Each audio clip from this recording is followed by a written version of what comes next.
Now we have new details this morning and have learned that former state representative Mary Murphy passed away Christmas morning at the age of 85. Minnesota Speaker of the House Melissa Hortman shared the news on Facebook. In her post, Hortman said Murphy was a wonderful state representative and said, quote, "So many people will miss her and remember her and her accomplishments fondly." According to Hortman, Murphy suffered a stroke last week, followed by a series of complications. Murphy started as a social studies teacher in Duluth over at Duluth Central High School before launching her career as a state representative.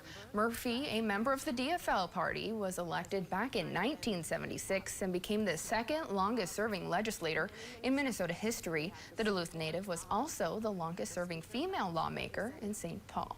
And Governor Tim Walz also reacted to the news and took to Facebook. He was saddened by Murphy's passing. He says on his post that Walz described Murphy as, quote, "a true champion for the Northland."